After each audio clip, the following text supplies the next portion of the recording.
The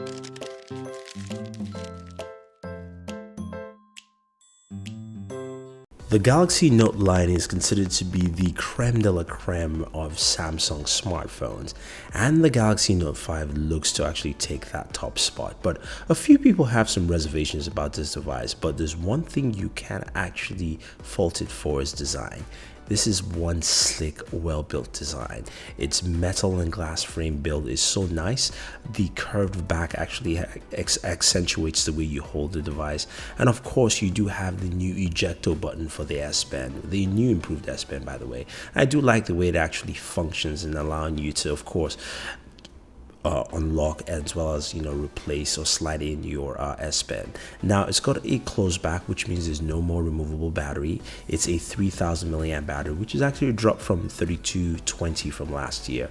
It's a 60 megapixel shooter with VDIS and OIS, but your display is a 5.7 inch QHD display, 2K display, PPI of 518, slightly better than what we had last year, but it looks much better overall.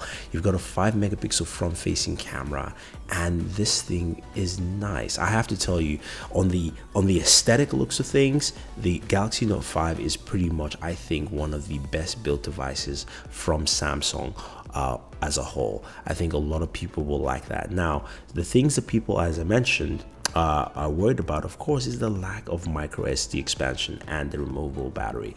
We do not have that, but Samsung has given us 2 years of OneDrive storage with 100 gigabytes of storage through OneDrive. So those are the kind of the compromises you want to find. So how does this thing actually stack up? How well does it handle? What's the functionality? What's new with the S Pen? What else can we do with this device? Those are the kind of things that most people really care about and definitely want to see. So taking a closer look at the Galaxy Note 5 and taking a look at what we can do, the S Pen is really where everything starts and also where everything, I think, ends.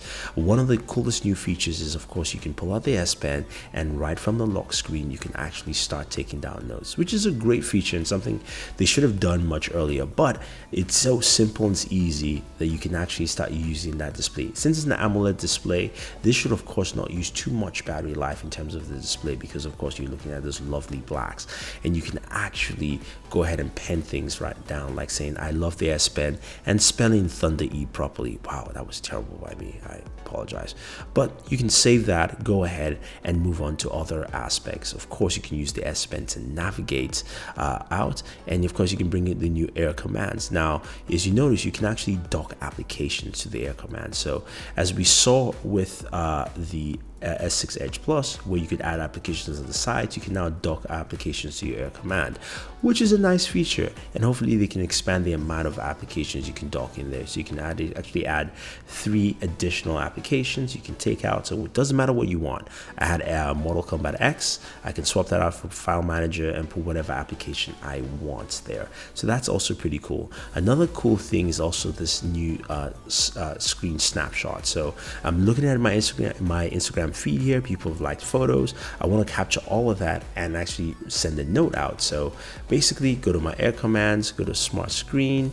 It takes a screenshot. Then I do screen scroll, and what it does is scrolls and takes more screenshots, and it asks you to add more and more. You can take as much as you want, and once you're done, you hit done, and boom.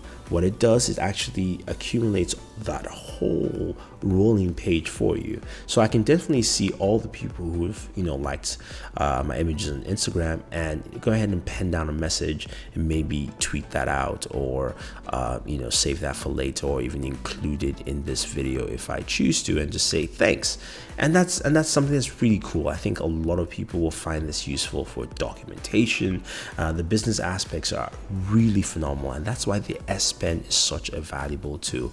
And I like the fact that they've added such improvements to this from here. So I think a lot of people will like that. Of course, you do have other features like quick snapshots there, where you can actually take a quick snapshot, or you can actually cut into certain aspects of the screen and save that and use that later. So I think what Samsung really has done is take the things that is done well with the S Pen, improved it and made it as functional and useful as possible, so that most users who find this quite useful can actually go ahead, continue writing their notes, using all the great functionality on here, and making this as useful and as fast as possible. Now, of course, this is running Android 5.1.1, the latest version of Android. So you're running that, of course, with TouchWiz overlay. Now, the other thing to note is the battery life. Now, it's a 3000 milliamp battery. You're wondering how well does it handle?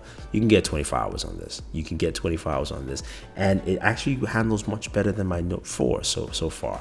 And of course, you do have, of course, fast wireless charging as well as fast charging altogether. So there are many charging options for you, even though the battery is not removable. Now, when it comes to performance, you've got the Exynos 7420 processor and 4 gigs of RAM. What that means is this thing is a beast in handling, and I'm talking about handling. And definitely check out our gaming video, because swapping through games constantly and you running an application, the 4 gigs of RAM really goes a lot. It's like the power of apocalypse. Yeah, I said that. I know I mentioned my wallpaper. Then again, if you want the wallpapers, guys, don't forget, hit the Pinterest link. We have all our wallpapers there. Now, in terms of the camera has got some slight improvements software wise. You do have the addition of a video collage as well as live broadcast, where you can live broadcast on YouTube. This is a convoluted process to set up if your YouTube channel is a page on Google+. I'll have a link for you guys below for you guys to check that out. But it's still nice that you can actually live broadcast directly to YouTube from here, and it's a cool feature. But the camera takes some really stunning photos and some really good videos. Definitely check out our video as well as photos, which we have the link for the photos and the videos are actually up there, both in 4K and in 1080p. So you really get some really good performance. Now, the mic there, one thing I don't like the mic there is, you know what, Samsung, you need front-firing mics, because you know what, the mic there, when I'm gaming, I tend to cover it up, and that's something that I don't like. But if you can give us the next version with our front-firing speakers, that would be great. Overall, I do like this device. I know a lot of people have been complaining, have mentioned, look, the lack of micro SD card is supplemented with, of course, online storage, and of course you can get 32 or 64 gigabyte versions. The battery life is better than the Note 4, so you won't have any issues there, and you do have some charging options to supplement there with a quick charging option, as well as also the fast wireless charging. So Samsung has given you stuff here. If you're a Note user, definitely upgrade to the Note 5. If you're someone like me who likes larger phones, definitely update to the Note 5. I think this is a solid device altogether. But as I just scribbled out that note, it's time to say thank you very much, guys. Don't forget to like and share this video, subscribe to the channel, and always enjoy your entertainment.